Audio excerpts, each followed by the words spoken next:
hell is that? Guess what? Two-person. Beware my wrath. Someone's in the back seat! First, let me just congratulate you on your choice of sexual activity because, sweetie, the world is not ready for you to reproduce. Bloody Mary. She was trying to summon the dead, Damon, not frat boys with badly grown facial hair. The babysitter and the man upstairs is what we call an urban legend.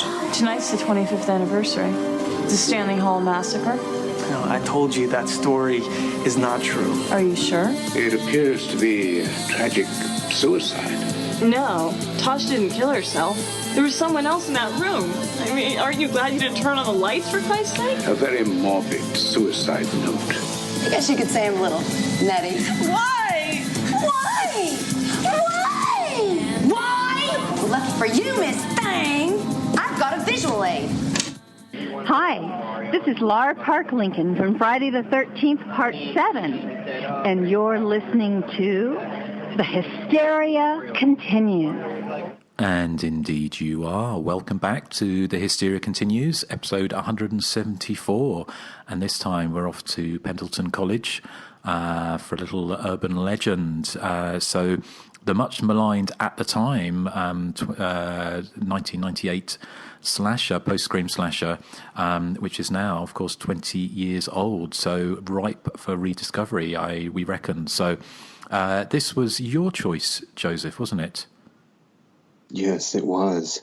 Okay, so I think we're looking forward to dissecting urban legend in a little bit. But how are you doing, Joseph? Are you okay? Yeah, there's nothing I can do. Total eclipse of a fart. Keeping it classy. Well, Erik, how about you? It's raining here, so I'm very happy. Sorry. Okay.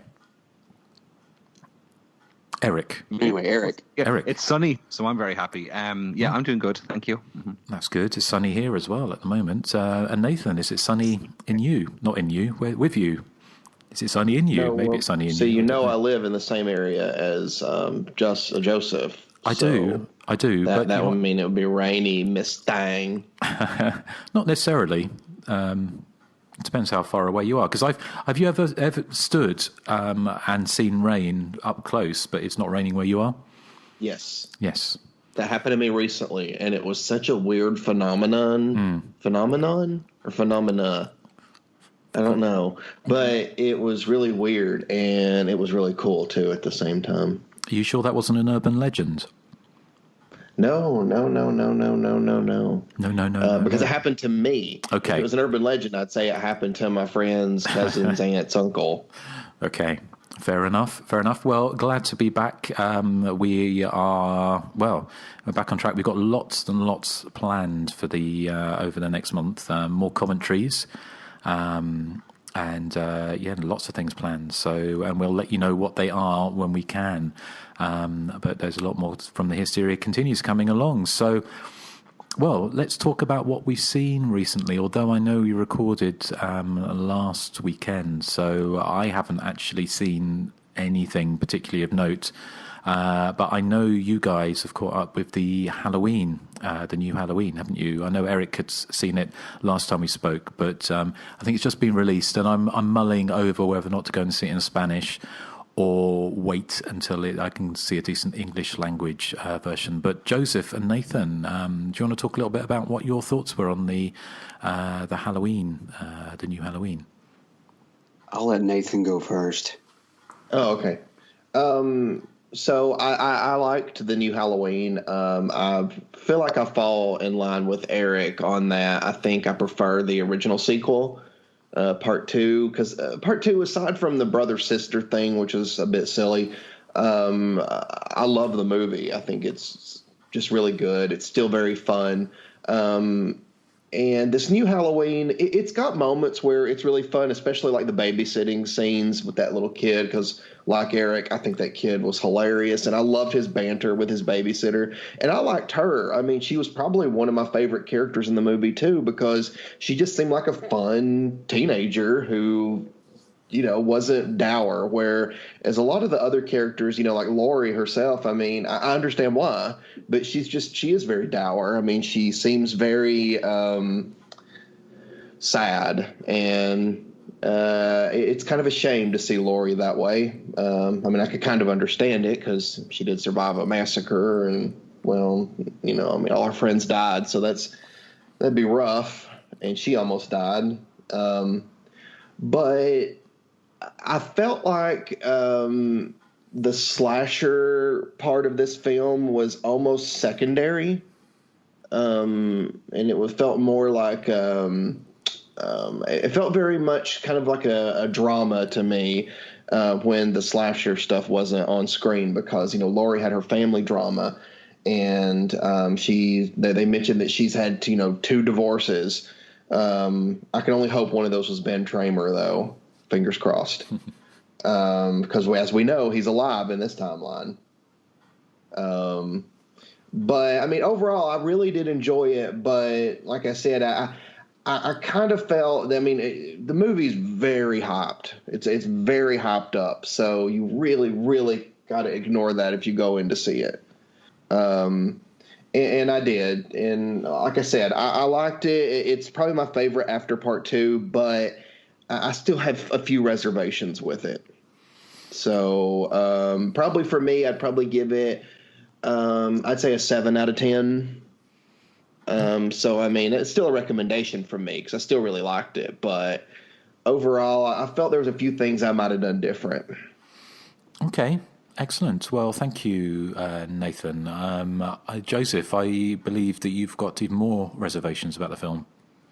Yeah, I'm not the biggest fan of the Halloween franchise. I love the first 2 films, don't get me wrong.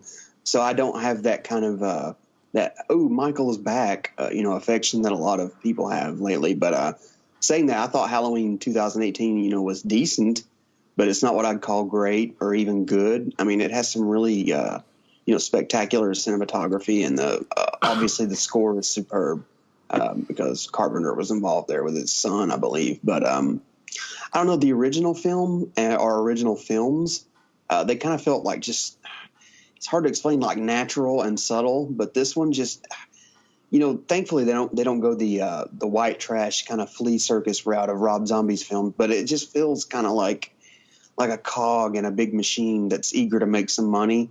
I mean, it goes out of its way to drum up, lots and lots of contrivances to make sure, character A or character B is at point A or point B at a specific time. And it just feels kind of, mechanical almost. The suspense is good in places, but it's, I think it's kind of undermined by this kind of need to retread over, familiar beats that were done better 40 years ago.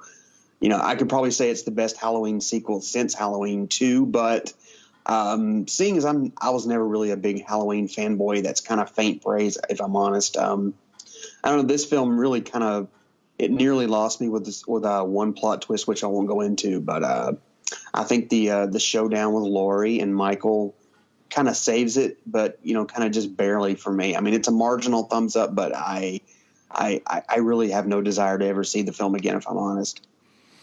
Okay. Erik, has your opinion changed at all since you saw it? No, not at all. I mean, one thing that I pick up on what Nathan said is that Nathan said he felt there was a lot of drama in the film. I was expecting a lot more drama from the way Jamie Lee Curtis was promoting the film in advance. Like, she kept on going on about how the film is about trauma and it's about this traumatized character and how she copes with it 40 years on.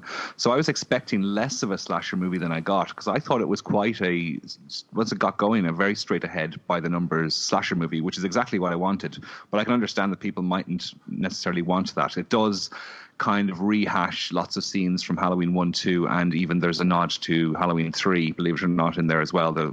Basically just kids walking around the streets wearing the 3 masks from that film. But no, I can't wait for it to come out in Blu-ray because I want to watch it again. I really liked it, but now I am a kind of a Halloween fanboy. Apart from Halloween 4, which I really don't like, and the Rob Zombie movies, I kind of, there's parts in all of the sequels that I do like. So I would be on board with Halloween, and I'm hoping I'm hoping that it does the box office business that they're anticipating. We're recording this the Saturday morning after it opened, so hopefully it's going to do gangbusters at the box office, because I'd want to see more slashers. And I'd love it if the Friday the 13th could sort their act out with the legal business, because I'd love to see them reboot that in a more traditional way, as they've done here with Halloween. Yeah, it did $7 million on its opening night, and they're calling for about $70 million, which I think the budget's like 10, maybe 15, which 14 million is the budget. Yeah. And if it does hit its target, it's going to be the second biggest October openings, behind Venom, which opened this month as well. So it'd be the second record. If it does hit 70, I think that would probably be the highest grossing slasher film. I mean, opening weekend. I can't think of anything that opened higher. Yeah. Unless Scream 2 or something did, or no, Scream 2 did like 40 or 50, I think, but I don't think it hit 70. But yeah. Okay. So Divergent, I think it will usher in some new slasher films. I'm kind of surprised that you didn't like it as much as because I thought it would be a shoe-in for us all to at least enjoy. I know we'd probably enjoy it. I enjoyed it. I don't think it's as good as, the hype. Another two problems I have with the film is I don't think Jamie Lee Curtis is in it enough. That's the thing. Particularly in the first hour, she's hardly in it at all, really. Yeah, that's one problem. And I think the fall atmosphere here kind of feels artificial. Where in the original film, I mean, it lived and breathed the fall weather, and here it just kind of felt manufactured. Oh, it was filmed in California in the spring. Yeah, that's why. No, but the original was filmed in California in the spring, and I still managed to have that wonderful autumnal feel. Yeah. I take that on board, and I do agree that Jamie Lee Curtis is underused in that first half. I was kind of surprised at that, going, God, there's so little Laurie in this. But then, as Nathan was saying, her character is so downbeat and depressed that it's more fun kind of to watch the kids and that in the opening half. Well, it's kind of, I've seen, from what I've seen online, it seems to be a little bit of a Marmite movie, which for listeners in the States and other places than the UK or Ireland, is that Marmite's a kind of, if you don't know, it's a kind of yeast-based spread that people either love or hate. So like marmalade? No, marmalade's sweet. Marmite's, I love Marmite. Do you like Marmite, Eric? I do. Oh, that's good. I do. We both like Marmite. It's a salty yeast spread, which is kind of very. I love it, but a lot of people. I know people. I've had people when they come over from the States and from other places try it, and they're. I think if you Google people from outside the UK eating Marmite for the first time on YouTube, I'm sure there'd be videos. I love we're talking about Marmite. But going back to the film, I think it seems that some people I've seen friends on Facebook have seen it and really hate it. Some have loved it. So it's going to be interesting. But I'm going to obviously reserve judgment till I've seen it myself. I've had reservations about the direction it was going in the first place because I didn't like the idea that they kind of did away with the supernatural element, although it kind of sounds from what from what people have been saying that Michael Myers, as you would imagine, still takes a lot of punishment and gets up again. Mm-hmm. So it's kind of as I was saying last week, he has this kind of super strength that he didn't have in the original. So he's more Jason-like than Michael-like, which is strange, isn't it? Because it's just kind of plot turn, though, Eric. Yeah, there is a plot. It's so stupid and unnecessary. It doesn't go anywhere. Has he not been working out in prison then? Is that what the plot twist is? He's really ripped. Yeah. For like a 75-year-old dude or whatever. How old is he supposed to be? Did you say Jew? Dude. No, he was 21 in 1978, so 61. Yeah. Okay. Well, Arnie still gets away with it, doesn't he? So. So, okay, well, hopefully next time we record, I might have seen the film, but I might be trying to work out exactly. I probably won't even be able to tell what the plot twist is if it's in Spanish, but who knows? I'll see. I'm sure I'll get to see it, and I think I deserve to see it. It deserves to be seen on the big screen, so I'll go try as I can. I don't think it's opened here yet, but I'll keep a lookout. But apart from that, have we seen anything else of note since we recorded last week? Not me. No. Eric? I saw Mandy. I've been to the cinema twice in a fortnight, which is probably the most I've been to the cinema this year, I think. Yeah, because it opened here, and it's playing to sellout crowds, which I find unusual for a film that's borderline art house and exploitation. So it's everything I expected it would be after your description, I think, on 2 episodes ago, Justin, when you compared it to something like Neon Demon, which is a good comparison. I also saw elements of Antichrist, the Lars von Trier film, in there, particularly in that first half where there's all that stylized slow motion. And then The Strange Color of Your Body's Tears, it had that type of vibe as well, although far more linear. It's not as abstract as that movie, because this one does actually have a plot. It's a bare bones plot, but it does have a plot. And if you've seen the poster, you'll know that it's kind of a gaudy neon pink color, and that's the sort of dominant color you get throughout the film. It has this kind of psychedelic feel. The first half I found very art house, and then it takes a turn, and the second half is very art house stroke grindhouse. It flits between the two. It has the most amazing score by Johan Johansson, who sadly died earlier this year. But the score is stunning in it, and it's visually stunning. Nicolas Cage is absolutely wild, and it's really over the top at times. I thought almost that he was going for a comedic performance in places. I did really enjoy it. My problem was that I found it a bit overlong. It's 2 hours, and the core script is very scant. There's not a lot to it, and it could have been told in 90 minutes. I know it sort of takes its time to wallow in its stunning visuals, but I could have done with it being 90 minutes. I was saying about Halloween was 105, and I felt personally it skimmed by in 60 minutes. It felt like, whereas this one did feel like it's not a slog, but it felt like I would have enjoyed that much more if it had been half an hour shorter, because there was no story there really to tell to justify 2 hours, I thought. But overall, incredible visual and oral, whatever, however, not oral. Oh, Erik. No, an oral experience. An oral experience. Oral well, we've all had sex. one of those, Erik, I'm Erik, sure. Oral sex. No, I did really enjoy it, yes. Yeah. Excellent. Okay. Well, fantastic. I'd say I would love to have seen it on the big screen.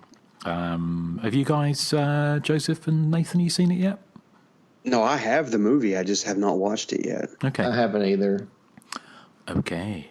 And talking of new movies, I've got a friend of mine on Facebook who went to the the London premiere. I think it was a special screening of the new Suspiria. And the emoji, well, the only thing he wrote, he said he wouldn't spoil it, but the emoji was laughing. And I said, Suspiria shouldn't be funny. And he just did he just made a pie chart. I don't think I think it sounds like it's it kind of possibly like a Mandy type movie. So it sounds like it's going to be very different from Suspiria, which I haven't got a problem with, but I think he said he didn't really understand. It's so different from Suspiria in a lot of ways. He thinks, I don't know why they didn't just take the some of the central premises and things and just make a new movie. That's what Ez was saying as well, yeah. And it's 2.5 hours as well, the film. Well, exactly. I think it's So I'm looking forward to seeing it, but I'm not sure. I don't think. I think it sounds like it's just going to be strange for strange sake, and not. It apparently goes into real body horror towards the end of it, and all this kind of thing, which is. It's just a very different film from Suspiria, and you just have to wonder why. You don't want a slavish remake, but you want something that's something that kind of sits in between, something that kind of satisfies. Or you just have to wonder why they bother doing a remake in the first place if they're going to do a completely different film. But anyway, so that's upcoming. Anything else, Nathan? Have you seen anything else? No. And Joseph, you haven't either of you? No. Okay. I'm still working my way through The Haunting of Hill House on Netflix, which I would recommend. Is it a TV show? It is a TV show, yeah. Oh, okay. I've been hearing some things about that. Yeah, check it out. I thought it was really good. I mean, it reminds me. It's almost like. Do you remember 6 Feet Under, the TV show? Oh yes, I love that show. Yeah, it's kind of like that with this kind of because what's interesting about it is if you know the original film. I haven't read the book, but I imagine I'm not sure if the short story or the novella or whatever it was the film was completely based on that, but. In the original film, you've got the characters going to kind of a ghost hunt, basically, for want of a better term, the Hill House. But in this adaptation, they've got the same characters, but they're actually all brothers and sisters, and the mum and dad, and it flits between the haunting and also the present day, sort of 20 years later or whatever it is, sort of. So it's quite well done, and it's got some really, really creepy moments in it, which work really, really well. But it's kind of got that kind of drama, I kind of guess you're talking about with the Halloween the new Halloween film. It's got a lot of that, but they're kind of 6 feet under sort of a dysfunctional family thing going on. But it's really well acted and it's beautifully shot. So and about halfway through. So but I'd recommend it if you're into that kind of thing. So I'll check that out. Sounds good. Okay, excellent. And right, well, I guess it's time to head off to Pendleton, isn't it? When New England college student Natalie finds herself at the center of a series of sadistic murders seemingly inspired by urban legends, she resolves to find the truth about Pendleton's own legend, a 25-year-old story of a student massacre at the hands of an abnormal psych professor. As the fraternities prepare to celebrate the macabre anniversary, Natalie discovers that she is the focus of the crazed killer's intentions in the ultimate urban legend, the story of her own horrific murder. Yeah, I recall when the trailers for Urban Legend hit back in 1998, everyone kind of laughed at what they perceived to be this sort of fifth-rate, Scream clone, which I guess is exactly what Urban Legend is, though. Whereas Scream's shtick was kind of to be holier than thou in a comical way, Urban Legend sort of embraces its absurdities with a smile, knowing full well it's dumber than a sack of hammers, but having fun with its absurd premise all the same. It kind of really harkens back to the zippy, fun popcorn slashers of the early '80s. Contrivances and absurd plot points be damned. I was surprised at how well it held up, despite the fact that it's just so stupid. I will be getting into spoilers here, so fair warning. I mean, how utterly convenient is it that Brenda and Natalie are kind of, knowingly and unknowingly entwined in this sort of urban legend blood feud on this campus where no one talks about anything except urban legends, and they even offer a course on it for expositional purposes. Rebecca Gayhart's hair, it goes kind of like full wall of Vidal Sassoon during the unmasking. Her teeth gnashing every which way but loose. Her eyes bugging out of her sockets, and it's just a lot of goofy fun. I liked all the characters too, even the ones that are kind of supposed to be slightly to moderately obnoxious. I liked them as well. Though I do have to say, Alicia Witt as Natalie is severely miscast. I mean, this is a performance so bad that you can't help but wonder, what would have happened had they cast someone who could actually keep up with Rebecca Gayheart during the finale. I mean, poor Witt, she just looks like a deer in headlights. She looks hopelessly lost. Some of the stray thoughts that popped up into my head when I was watching this, Michelle Mancini, she was able to fill up this huge gas-guzzling SUV for $16. I drive a compact, and I can't fill up for less than 30, so times have certainly changed since 1998. I also liked how in this film there's this constant rainstorm, and the killer wears this winter attire. Now, if you watch the sequel, a lot of it is set in snowy, cold conditions, and the killer in that film wears a rain slicker. So it's like they get their killers backwards. I mean, I just love these movies. They're so absurd. I mean, they're flashy enough to make you not really care. But I think my only gripe with the first Urban Legend is that the Stanley Hall subplot, it just kind of turns out to be this nothing more really than this big fat red herring. And I thought the backstory on that would have made, for its own unique kind of slasher movie. And they just kind of, forget about it when we find out who the killer really is. But I mean, it's absurd. It's stupid, but it's flashy. It's fun. It never stops to take a breath. I mean, so thumbs up for me. Thumbs way up, if I'm honest. What about you, Justin? Well, I remember seeing this at the cinema, and we've talked about this before. Some of the post-Scream sequels that when horror was getting, inverted commas, trendy again. And of course, trendy horror was at the time when we were on the news groups. It was and on forums. It was used as a way of kind of belittling these movies and calling them trendy horror and saying if it was what horror fans were seeing that people who would be otherwise liking, I don't know, sort of other teen movies would had suddenly kind of grasped onto horror, and it was and there was some, I think there was some point to that, in so much that you had all these kind of young, attractive people off TV and making these movies, and it was very much kind of a cash-in. But of course, all the slasher movies of the early 80s were cash-ins of Friday the 13th and Halloween, so this was kind of no different. And I also remember the critics hating Urban Legend especially, and they hated I Know What You Did Last Summer, partly because they thought that Scream was so clever, but they also thought Scream was basically the final word of the slasher movie. It was really the nail in the coffin of the slasher movie, and they were annoyed that, in fact, rather than burying the slasher movie, Scream had actually revived it. And Urban Legend was obviously born of that success. I mean, I think it's immensely rewatchable. And I've said it before, and I'll say it again. It's this film, and I Still Know What You Did Last Summer, especially, I think, capture the absurdity of the early '80s slasher and the things that we love about those films, like the absurdities in films like Happy Birthday to Me. And you either love the twists in Happy Birthday to Me or you hate them. And if you love them, then I see no reason not to love Urban Legend, because it is ridiculous. It's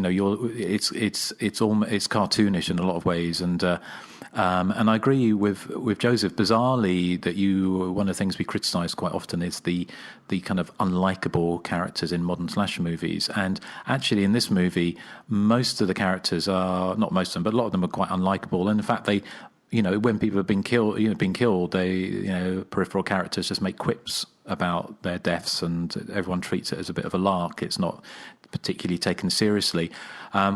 But it kind of works in the context of this movie. It works. It's still, it's kind of what I term, and it's my favourite term, is kind of popcorn horror. When it shifts into gear, especially in that the moment where Alicia Witt and Rebecca Gayheart are out with what's his name? Not Jay Leno. No, what's Jared Leto. Yes, that one. Sorry. And then they discover the body in the back of the car, and they kind of look at each other and they say, he's all, as I told you, he's all yours. And they're running through the woods or through the swamp and all these kind of things. It's just Scooby-Doo at its finest, and it's just a lot of fun. And the final 15-20 minutes with the killer's monologue is fantastic. And it's the director, Jamie Blanks, and screenwriter, the tongue is firmly in cheek, and they had as good as grip on what made early 80s the more entertaining, the more popcorn early 80s slashers work as Kevin Williamson did. So it treats it. It's not particularly irreverent to the subgenre, but it treats it with an irreverence, but also with a kind of it's not mean-spirited with it. It's not taking the piss out of it. It's actually having fun with it, and is in with a joke, and is made by people who are fans of the movies. And so quite often, slasher movies and horror movies seem to be made by people who aren't fans of the genre and fill them with unlikable people. Whereas Urban Legend is a lot of fun. I had revisiting it after 20 years.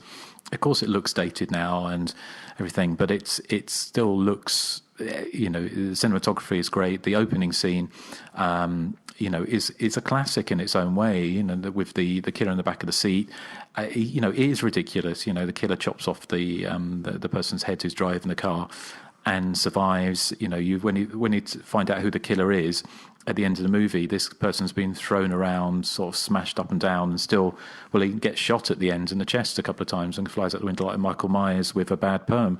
And still gets up and is kind of,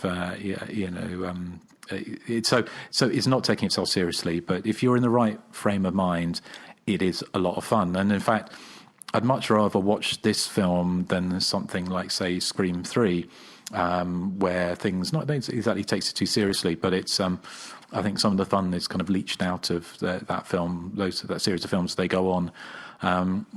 Whereas this, and I Know What You Did Last Summer, Still Know What You Did Last Summer, sorry, are two of my favourite kind of post-Scream movies. So, yeah, a lot of fun.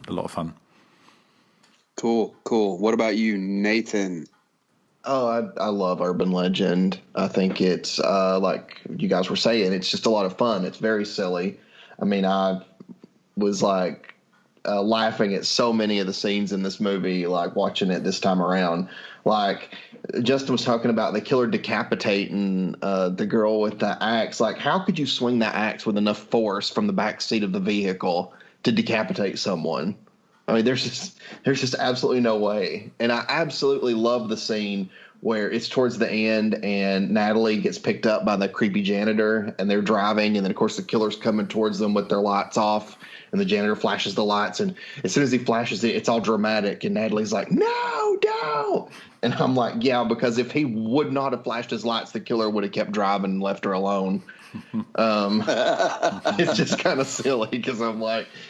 but I mean, that's why I love it. And of course, the killer's monologue at the end is just, Wes was watching it with me. He was laughing so hard at the monologue at the end. He just kept saying, I cannot believe this. And I was like, yeah, I'm like, this is just the movie. I mean, and like after the killer is supposedly dispatched the first time, it's very odd to me that suddenly Natalie and Paul are driving away from the school and they're like, oh, Reese will be fine. The ambulance is on the way. Yeah, I'm like, where are they going? Laying in a pool of blood after being shot. I'm like, where the ambulance exactly on the way? are y'all going? Yeah. It's so ridiculous to me. If I had a complaint about it, to be honest, it's that I don't know if I necessarily thought, like you did, Joseph, that it was Alicia Witt's acting, because I've seen her in other movies and she's really good in other movies I've seen her in. But I just kind of find the character of Natalie to kind of be a bit bland compared to the rest of the characters. She's so mopey and dour. She's almost like Jamie Lee Curtis in the new Halloween film. Yeah, but I mean, and I'm more forgiving for Jamie Lee Curtis's character in the new Halloween film. I think she went through something worse.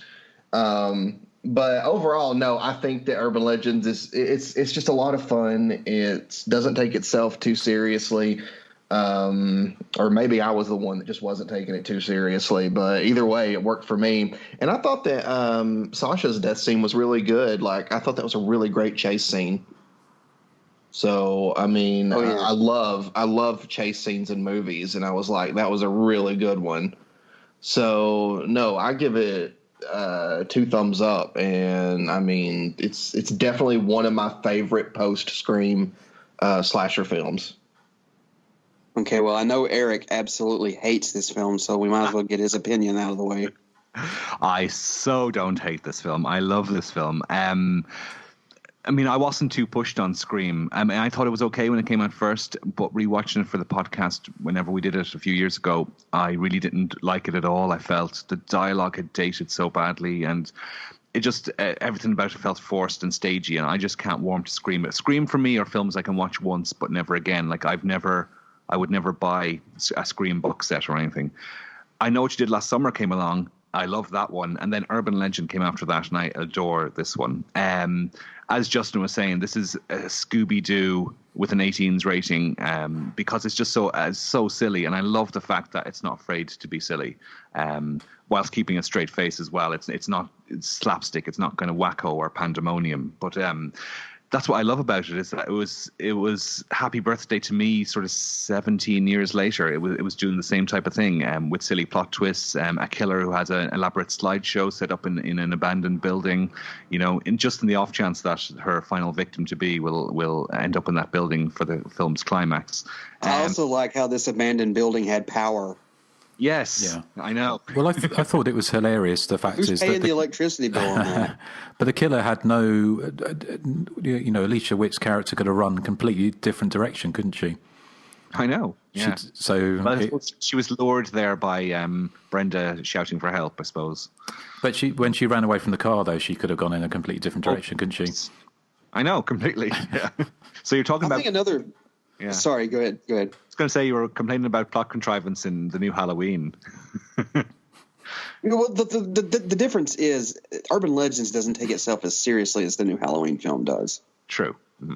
Yeah, but no, one thing. Sorry, Eric. One thing I was going to mention is that one thing that disappointed me was when this is more spoilers, but Brenda basically survives this whole ordeal, and she's revealed at the end to be at a different college, telling these urban legends to other students. I was a little upset that when we see her at this new college, her hair wasn't even bigger. I mean, maybe she's like hibernating like a bear, and she's ready to poise to strike, and she's got like a crimper and some perm volumizer ready on the off chance that she needs to kill somebody. It would have been funny if she had like hair like the new Jan Brady, with like a massive afro. Yeah. Well, Justin, you referred to Rebecca Gayheart as like Michael Myers with a bad perm. I disagree. She's Michael Myers with a great perm, with the most awesome perm ever. I love that moment where, of course, the famous moment where the girl walks into the swimming pool dressed in a parka, identical to the killer. And we assume that she's going to kill Brenda, who's swimming in the pool at the time. But then she takes off her parka and she's got a swimsuit underneath, and she's just another student. It's like, really? You wear a parka into a swimming pool just for that one little scare? I was listening to the I bought this on DVD actually when it came out. It's one of the first ever DVDs I owned, and there's a commentary on it by Jamie Blanks and the writer and Michael Rosenbaum, is that his name, who plays the guy who owns the dog that gets microwaved. Parker. That's it. And Jamie Blanks was saying that that's the one moment that they can't really justify, and they realize now that it plays a bit silly. But I love that moment. It just epitomizes all that's good about urban legend. And Rebecca Gayheart is just magnificent, and I think we've all said. I mean, I fell in love with her in this movie. When she turns nutty at the end, it's brilliant. She's like channeling Mrs. Voorhees with a great perm, and her elaborate slideshow monologue. It's just totally. It reminded me so much of Happy Birthday to me, that the finale of that. Only even more silly. I suppose her reasons for her murder spree aren't terribly silly, but her sort of reveal at the end of why she's doing it all is completely Scooby-Doo. Alicia Witt, I thought she was okay in the film. I mean, there's a moment in the trailer there, which isn't in the film, where she says, somebody's taking all these urban legends and making them realities. And it's really badly delivered, but it's not in the film. But she does sound awful in the trailer.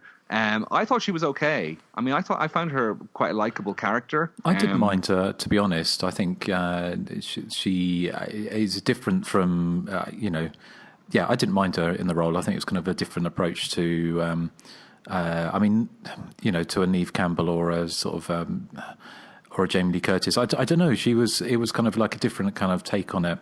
I didn't mind her in the role, if I'm honest. Eric, I know you're still going with your thoughts, but one thing you haven't mentioned yet, and I'm surprised, is the goth character. Of course. Oh my God. It's Tosh, played by the wonderful Danielle Harris. Now it was a real joy to see, because I hadn't seen her in anything since Halloween 4 and 5 when this came out. So it was about 10 years. And I was like, oh my God, it's little, what's her name? Jamie from Halloween. Lloyd. Yeah. And now she's a goth. And I didn't really know Jess Justin at the time. So, but if I did, I was like, oh, that must be what it's like sharing a room with Justin. Is that what your colleague was like, Justin? Your half of it painted all black. No, well, we didn't. I didn't have a roommate at university. I think that might be quite an American thing. All right. I don't think we have them. Did her goth character ring true to you? Well, not really. I mean, it's kind of like she was on the, she was a goths for you, or is it a goths for goth? Goth for goth. Yeah. That she was like. She felt like more of a caricature of a goth. Well, she's total stereotype, isn't she? Yeah. Yeah. I mean, it did make me laugh when there's a scene where after she's been killed, and as I mentioned about the people making fun of people's deaths, and they said. I had to double take because they said something. The two girls kind of like sort of said something like, "Oh, you better check her pulse. She's looked like that for years." And the paramedics are wheeling past this little on the gurney on the thing is a little sort of orange lunchbox that it looks like, and I had to look for a second. I thought maybe was she in that. because that's what they said. You better check her pulse because she looked like for ages. And then they walk past a stretcher with this little orange lunchbox, which looks like it on there. So very strange. I love how Justin was saying the movie looks dated. Even even with the goth character, she's got this obsession with lithium, and no one takes lithium anymore. So even that's dated. The whole looking for painkillers or whatever thing. I thought that was funny.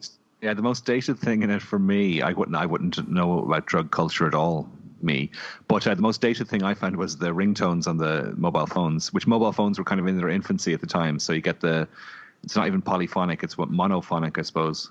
Yeah. But it was also the dial-up internet as well, wasn't it? Oh, yeah. Yeah, she's trying to use the phone. It's like,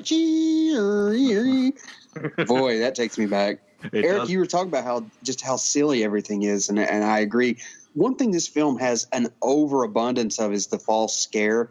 And in this film, it's like so absurd because, like, say, Natalie would be just like staring off into space and there'd be no one within like a 10-mile radius. She'll turn around for like 2 seconds, turn back around, and bam, someone's standing right there with that ding on the soundtrack. It's just so funny how often they do that here.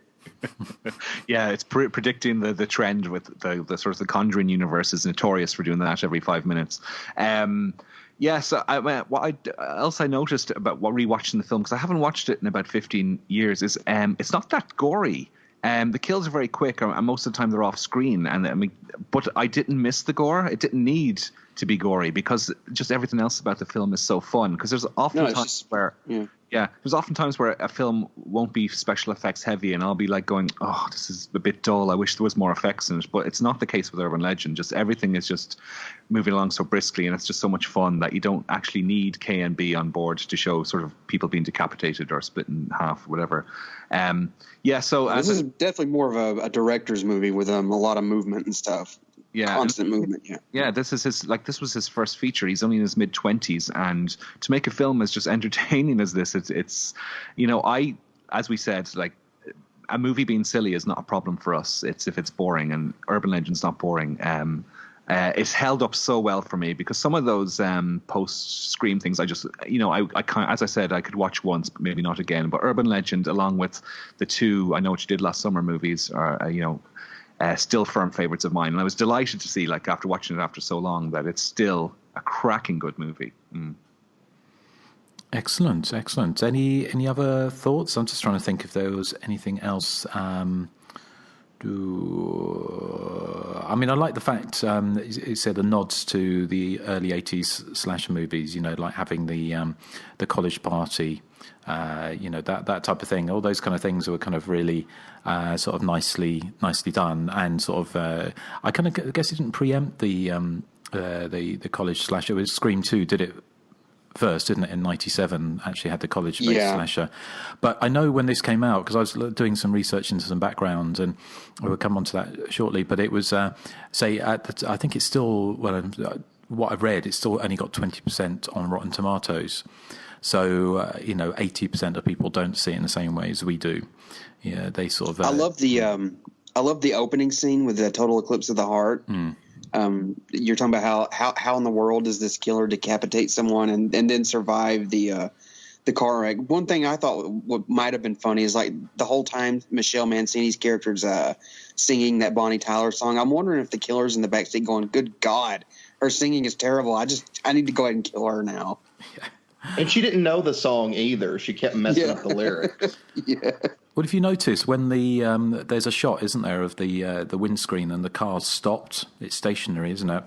At the end. Yeah. So it's came off the accelerator. So. Yeah, I can guess so, but it's Rebecca Gayheart. That's going to go show. That's why it's celebrating the absurdities of the slasher movie, because all the stuff that she goes through in the movie, and there's not a mark on her, is there, throughout the whole thing? And being shot twice in the chest. Things work out very conveniently for her because, think about the beginning. What if the stuttering guy had been able to tell her when they got inside? Well, that would ruin that opening Urban Legend she was trying to recreate there. Yeah. Right. The idea of the ending is that the whole film is a story being told by some people at college, so that none of it has actually happened. The whole thing has been an urban legend itself, the whole 90 minutes. No, I don't think that's the case. I think it happened. It's just there. What actually happened has been diluted. Maybe I don't know. Yeah. I think it could be read either way, couldn't it? The ending, because I love the fact that they're all dressed in pastel colours, aren't they? And that was supposed to indicate the future. Because I know the sequel. I mean, obviously the sequel's a different movie, but in the sequel, Reese shows back up. She says a murder spree happened at this college, and they covered it up. Mm. Seen a sequel in a long time either. They're both coming out in special edition from Screen Factory next month in November. Yeah, definitely. I mean, apparently they're loads packed with lots of features. The sequel, actually. I know you're a big fan of the sequel, aren't you, Joseph? Oh yes, I love it. Yeah, I mean, one of the things that if we get into a bit of background, I mean, just one thing, just to say, the one that I read, and I don't know how true this is that originally it was meant to be shot in when it was snowy. It was supposed to be shot kind of, like that was the whole look of the movie. It was going to be like a kind of snowbound, which the Parker sort of was was kept over from that. A bit like, funnily enough, Bloodbeat, which we covered last time, was meant to be shot in the snow, and they didn't have any snow in Wisconsin. So that that's what I read explained the use of the Parker, because also everybody in the movie has a Parker, don't they? Even though it's not cold. So, of course, we've got Robert Englund as well in it, which I don't know if you noticed the hockey mask in his office, which is obviously like an ironic nod to Friday the 13th. I did notice a large string puppet in his where they see the axe, which I thought was a nod to Dream Warriors, maybe. Yeah, well, I saw that as well, and I just because I was looking for a Freddy puppet, because I thought I read somewhere there was one there. Maybe that's what they meant by that. But there was a hockey mask hanging there as well, and obviously, although obviously Robert Englund wasn't involved in the Friday the 13th movies apart from Freddy vs. Jason, but I think it was kind of a nod to all of that, wasn't it? So it's all it missed really was somebody, Alicia Witt pulling off a sort of pantyhose off her face and being, I don't know, Dana Kimmel underneath. That would have been crazy. It would pay good money for that. Yeah. So, well, let's talk a little bit about background then. Joseph, you picked the movie. Have you got anything for us? Yeah, apparently it had a $14 million budget, which for a slasher film in 1997 or 98 is pretty substantial. It grossed nearly $40 million in the States alone, so that warranted the sequel, and I think it hit around 70 to 75 million worldwide, so it was a pretty big success. Sarah Michelle Gellar apparently accepted the role of Sasha, but she had to back out due to schedule conflicts with Buffy the Vampire Slayer. I'm not sure if this is true, but this is something I read. It was apparently filmed at the same university as Killer Party from 1986, which obviously is another camp set slasher. Both films feature a costume party at a fraternity and characters being targeted by a masked killer and an urban legend about murder in an abandoned dormitory. So I'm wondering if they saw Killer Party and then they got lucky and got to film there. I don't know. The Professor William Wexler character, Robert Englund, originally in the earlier draft of the script, he had bipolar disorder. And apparently the Latin motto of the university, which is featured on some of the emblems in the film, it translates to "the best friend did it." I'm not sure if that's true, but I'll have to go back and look. Jamie Blanks does mention that on the commentary track as well, so it is true. Oh, okay. Okay, cool. That's pretty much all the background I have. What about you, Nathan? No. I'm very sorry, but I worked like a ton this week, and I just haven't had time to do much. I just watched the movie last night and made notes. So, yeah, I've been very behind. I'll have a lot of background for our next pick, though. So, fair enough. What about you, Erik? Okay, well, Silvio Horta, who's a screenwriter, he graduated from New York University's film school in 1996. He relocated to Los Angeles, and his first script, Even Exchange, came to the attention of Gina Matthews, and then the two collaborated on a pitch for Urban Legend, which got the green light from Neil Moritz, who had produced I Know What You Did Last Summer. He gave him the green light for the project in August of 1997. And by April of the following year, they started shooting. So it was a very fast project to work on. As you said, the budget was $14 million. They shot for 10 weeks It opened on September the 25th, 1998. It debuted at number 3 on the box office. It was behind the new release of Ronin, which was number 2, and the first Rush Hour film was enjoying its second week at number 1 that week. But it went on to make 72 million worldwide. Jamie Blanks, the director, he was only 26 when he made this, and the screenwriter was only 22, I think it said. He got the gig by making a self-funded trailer for I Know What You Did Last Summer. He was up for maybe directing that picture, but they chose Jim Gillespie instead. But the producers were impressed with the little trailer he made that they gave him the gig on Urban Legend.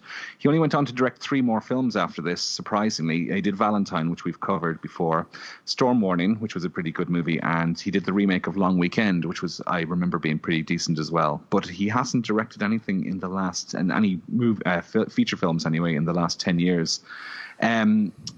Sarah Michelle Gellar and Jodie Lynn Keefe were both supposed to play Sasha, but they both had to back out. Sarah Michelle Gellar for Buffy, and Jodie Lynn Keefe went to be in Halloween H2O. I think she's the girl who gets her leg trapped in the dumbwaiter. Is that her? I'm not sure, but she's in H2O anyway, which opened. Yeah, it's Jodie Lynn O'Keefe. O'Keefe, sorry, yeah. And Reese Witherspoon and Melissa Joan Hart were both turned down for the role. They weren't both turned down. They both turned down offers of playing the role of Natalie. And that's all I have. So handing over to Justin. Okay. Well, I was going to say, you covered most of the things, but just obviously mention, I'm not sure who's been mentioned, but Joshua Jackson and Rebecca Gayheart were in Scream 2 the year before. Obviously, similarly, sort of sorority kind of slasher. I'm pretty sure, I'm just having a look actually on IMDb, but I'm pretty sure that Jamie Blanks, he's done a lot of, he's a composer now, isn't he, for films? So he's writing music, and one of the films, I've not seen it, but it's a film called Needle, and it's an Australian movie, which the synopsis sounded quite kind of intriguing.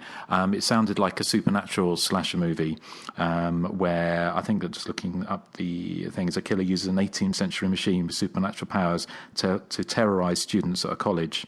Has anyone seen Needle? No. I've never heard of it. Okay.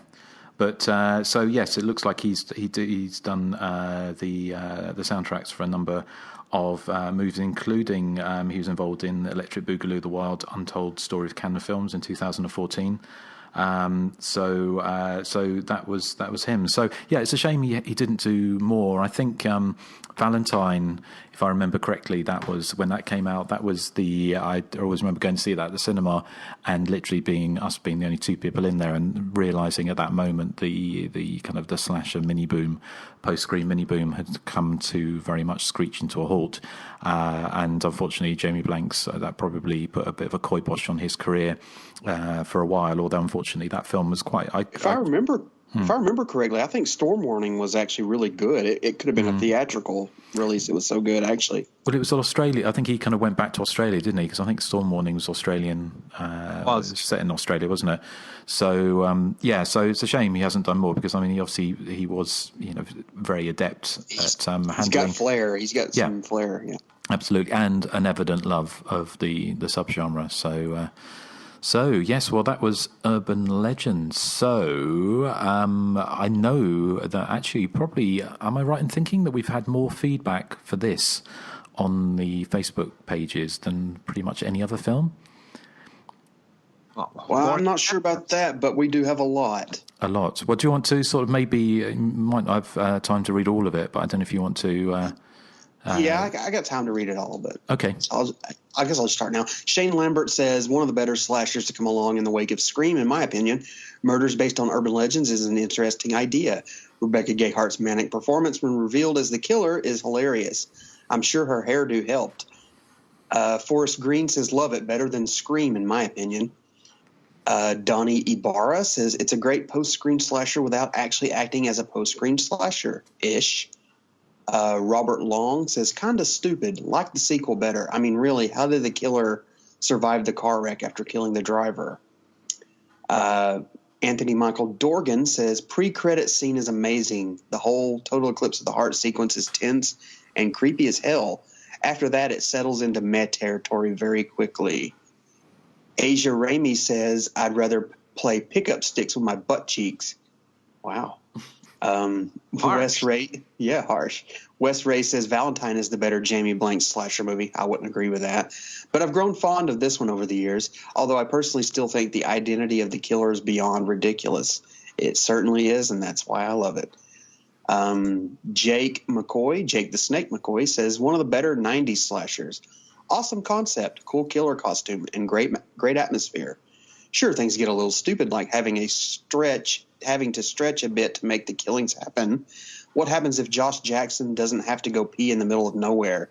And the fact that everyone has the same parka, but I can forgive it. Plus Robert Englund and Brad Dourif recreating his Billy character. Let's see. Nick Swanson says, cool concept marred by minimal gore, blatant red herrings, annoying villain, and the fact that the last 30 or so minutes of the movie have almost no references to urban legends besides the bathtub. Better than Scream 3, but still one of the weaker late 90s slashers. Deserves a remake that does the idea better. I recommend that Aja guy who did the remake of Hills Have Eyes. Mark Harrison says, cheesy schlock. Always a fun watch. However, this film hasn't aged too well. Tara Reid's best performance and a weak-ass final girl who can't act for shit. John Matthews says, one of the prime post-Scream 90s slashers. I've always liked this film. I feel with the upcoming Blu-ray, it will gain an even bigger cult following. Let's see. David Ladd says, I love the concept of this film, but something about its execution for me is very flat and bland. I wonder what this film would have been like if it had been made around 1980 with Jamie Lee Curtis or Leslie Donaldson in the lead. That would be interesting. Ron Burgundy says, one of the few 90s slashers to capture the fun of the early 80s era. Great stuff. Nick Yeoman says, yes, it's cheesy, ridiculous, and dated, but I do have a lot of love for this film. Rebecca Gayhart's final hair is just the icing on this goofy cake. What a performance. Matt Alton says, not seen it in years, but I really remember liking it. Jenny Hall Cameron says, I really like this one a lot. Of course, it's one where the plausibility of who the killer is not plausible. But it is a great movie. I could have done without Michael Rosenbaum's character, and they could have tossed in a minority kid or something, but I liked it. I really liked Joshua Jackson's character and wished he was in it longer. But what can you do? Enjoyed the bit parts by Robert Englund and Brad Dourif.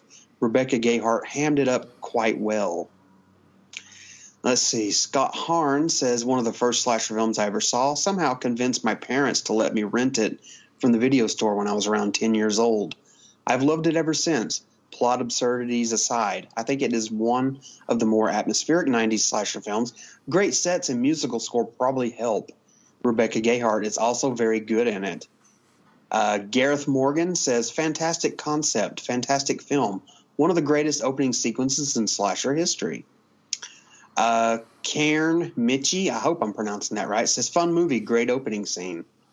Meep, Michael Ferrari, says, I concur with some others in feeling that it's the best of the post-Scream slashers.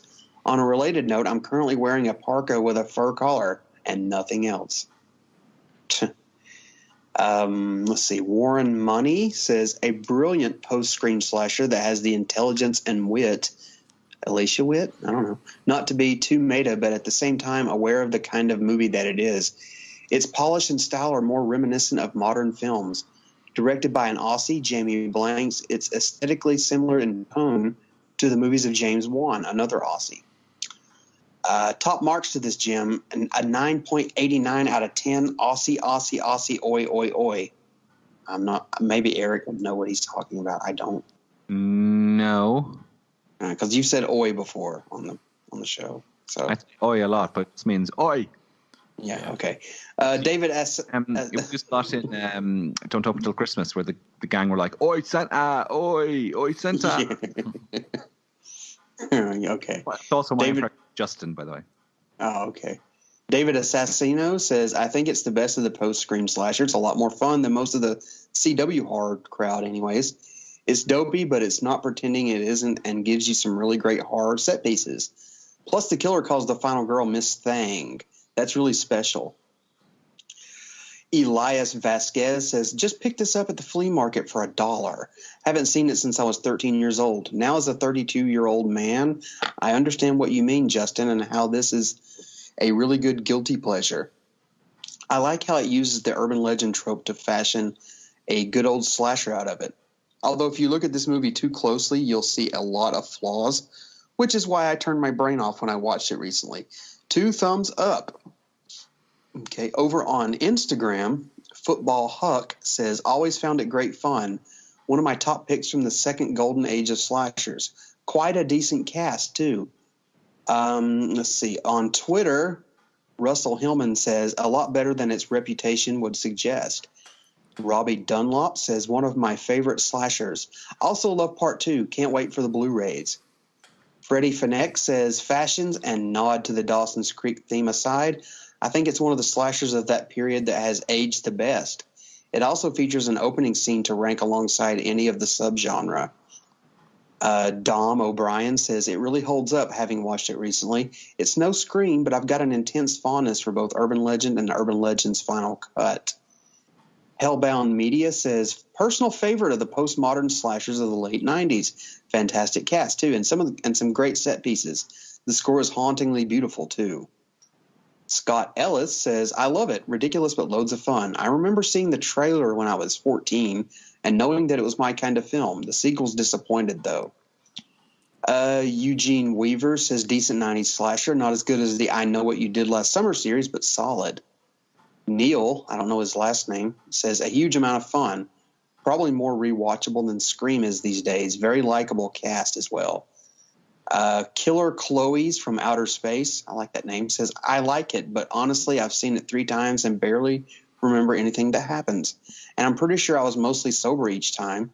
I like it better than I Know What You Did Last Summer, but it's far inferior to Scream, in my opinion. The Bitter Bastard Nerdcast says, fantastic opening scene despite the ludicrous ability to behead someone with an axe from the backseat of a car. I mean, she must weigh 90 pounds. How is she supposed to get enough strength, room, and leverage to be able to cut someone's head off? But I digress. Lots of fun. Travis, another non-last name, says, when this came out, I was fairly obsessed with urban legends and the books that Jan Harold Brunvard put out, so I loved it a lot. I really liked the killer's reveal also. Fun slasher, in my opinion. And finally, Andrew Tadman says, love it. So much fun. And that is all the feedback on Urban Legend. Fantastic. Well, thank you, everyone who wrote in. And this is how to get in contact with the show if you haven't already. And here we go.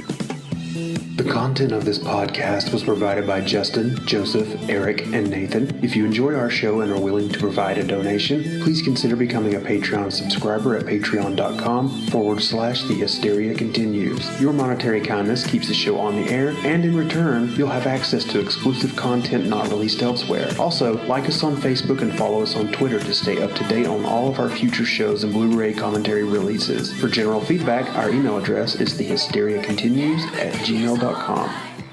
Yeah, well, thank you ever so much for everyone who's written in, and also our dear Patreon supporters, and who will be getting a double bill of Amityville 2 and also top 3 scariest moments for Halloween. So if you are a Patreon supporter, you'll be getting those soon.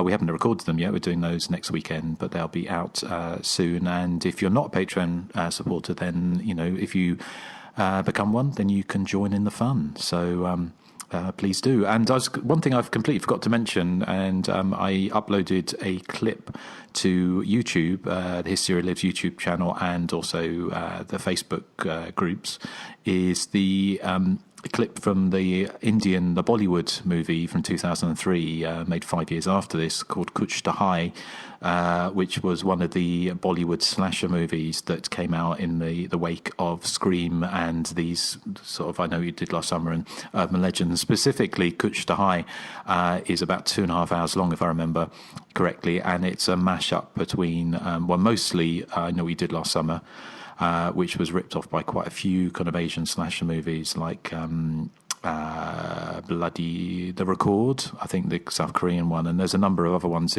who kind of ripped it off. But Kuch to High recreates all manner of scenes from the first two I Know What You Did Last Summer movies, and specifically completely recreates shot for shot the opening sequence for Urban Legend. Apart from the fact that the girl doesn't get her head chopped off, but managed to get away. So if you fancy seeing that and wonder how they got away with it and didn't get sued, then check that out on YouTube or the Facebook channels. So, but you guys saw that, didn't you? Yes. Hilarious. Mm-hmm. It is kind of shot for shot, isn't it? Almost. Yeah, it's very well. It's not like a cheapo version. It's like there's crane shots and everything in it. Yeah, it's bizarre. I mean, quite how they got away with it, I don't know. But it's quite. I'd love to do one of the Bollywood movies on the podcast at some point in the future. But it does test your patience if you're not a fan of kind of Bollywood dance numbers, because everything grinds to a halt every 20 minutes or so for a 5-minute song and dance number. And then you can just fast forward through it or something. I guess so. But I remember it quite good. There's a number of them. There's Shush. There was one, Kuch to High, Dun the Fog, a number of Bollywood slashers, which are very, because they're quite high budgeted movies. And I remember Kuch to High especially was a lot of fun. So I'd love to cover that at some point on the podcast. But I was going to ask, there's a sequel, so I'm assuming there's no after the credits, Nathan. No, but I mean, we were talking about feedback earlier, and I have some feedback to read. Oh, okay. So this feedback says, "Hi, Hysteria continues. Happy October. Love the show, fellas. Always an enjoyable listen. It's a bit foggy, but I swear I recall that one of you, possibly Justin, had put together a horror movie soundtrack mix. Does memory serve? If so, is it still available? Sounds like the perfect backdrop to the Halloween season." And that's from Joe Shipe. I hope I got that right, Joe. You are quite right, Joe. I did it Saturday Night Cleaver, which I believe is on iTunes, and it was a bonus. We released it as a bonus episode, didn't we? Yes, we did. I remember that now. I shall look it up. If you kind of carry on talking amongst yourselves, let me look it up and I'll tell you which one it was. Okay. But honestly, the whole after the credits, I mean, since there's a sequel, I just don't think there's much I could do with it, which is a shame because I would have loved to have done it after the credits and had, the killer go on to crazy stuff. But as we all know, the killer meets up with the killer from part 2. Yeah. I would love to do an after the credits for part 2, though. I don't know. There's a sequel to that one, isn't there? No, but I mean, there's a sequel, but it's totally different characters and everything. So we could do it. I haven't seen it. I've heard it's terrible, though. Part 3 is, Yeah, it's very straight to video. Yeah. Well, Justin's looking it up. Here's one of the things I used to like when DVD came out first, because it was a bit of a novelty, was to listen to alternate audio tracks for foreign languages. So there's a German language track on the DVD I have. And so here's the slight 5-second clip in English. Oh my God. Okay, so that's Brenda going mad. And here she is in German going mad. Click, click, click, click, click. So click, click is the German for ding, ding, apparently. Oh, nice. Interesting. I found it's 44.5 episode now, and it's available on iTunes. So if you do fancy listening to Saturday Night Cleaver, Blood on the Dance Floor, then yes, the perfect backdrop to Halloween. That was a long time ago. Yeah, it was.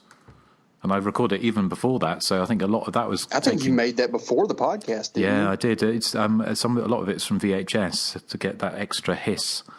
That. So well, I have podcast as well. I have feedback as well. Sorry. Okay. One quick feedback here. It's from Remy, who I don't think we've heard from in a long time, have we? Oh. Robert Long. He commented on the movie. All right. Okay. Yeah. He says, "Hello, gentlemen. Listening to the podcasts on YouTube at work. Love it. A couple of comments about the various shows I've listened to. Sorry that most of you didn't like Phantom of Soho. I think that's all of us except for Justin. I enjoy Crimies, but this was very slasher themed. You should try The Terrible People, as it has some creative deaths. I watched The Victim, based on Nathan watching it, and I have no idea what that ending meant. You four should start reviewing more recent direct-to-video slashers, as there are only so many vintage slashers and giallos. Yes, Joseph, I think Dead Hunt is the greatest thing since sliced bread. No, I didn't have a minor part in WNUF. I was one of the 4 leads. Lol. Keep up the great work and maybe join in your Patreon soon. And that's from Remy.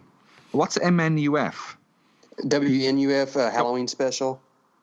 It's a movie. Oh. Yeah, it's probably one of the best 80s recreations I've ever seen. All right. Well, he's one of the 4 leads in that. Yeah, he plays a priest. Okay. Excellent. Well, good to hear from you, Remy, and you need to check that movie out. I'll watch it because it's Halloween season, so I'm gonna watch it. None of you have seen this? No, I keep meaning to, but I mean, I don't know. My movie watching is taking a back seat lately. It's like a faux documentary. Like it was filmed on VHS tape and aired on like PBS in the late 80s. It has that feel to it. It has like the retro 80s commercials, and it's like a news broadcast, but it's so fun. It's the name of a TV station, is it? Then I believe, yeah. It's like WNUF Halloween special. It's a lot of fun. It's very, very well done, as far as looking like an 80s film. I mean, the detail they went into this film is like incredible on the budget. Excellent. Well, we'll take a look out for that. But we know what it is now, don't we, Eric? We do. It's the moment none of us have been waiting for. It's my joke of the week. It's so bright and fantastic. Why is there absolutely no point in trying to gun down the director of Urban Legend? Oh, because you'd just be shooting blanks. I knew it. I could see that coming. I knew it. I'm so excited. Oh, you didn't? Nobody picked up awesomeness. That's the first time I think I've guessed your punchline. Well, that's one of my best, you whores. Oh, Eric. He hates you. Well, let's gloss over that, shall we? What are we covering next time? I believe it is Nathan's choice, isn't it, for the next podcast? God help us. God help us, yes. I think y'all will be okay with this one because we have all taken a trip to Camp Arawak, but we've yet to take a trip to Camp Rolling Hills. So we are going to cover Sleepaway Camp Part 2, Unhappy Campers. Yes. So, yes, well, join us next time on the Hysteria Continues. And I hope you enjoyed Urban Legends. And by the time this goes out, I kind of guess will it be Halloween? Well, for some people it will be. Yeah, it goes out. No, actually, I think it's a November pick. Sorry. Okay. Well, our Patreon listeners will probably hear this before Halloween. So if you do, happy Halloween. And if you hear this afterwards, I hope you had a good Halloween and survived and ate lots of candy. So once again, skipped over Rob Zombie's Halloween for the second Halloween in a row. I know, we just can't bring ourselves to it. Hopefully. Yeah. Hopefully we'll just keep skipping over it. And stamping on it. Anyway, so we'll be back next time and off to Camp Rolling Hills. So get your shorts on and join us for around the campfire. So thank you for listening to Hysteria Continues. Say goodbye. Well, actually, what are we playing out with, Joseph? Well, I think it's obvious. Total Eclipse of the Heart by Bonnie Tyler. Okay. I love that song. Perfection. So, okay, well, thank you for listening and say goodbye to the good people. Bye. Bye, this thing.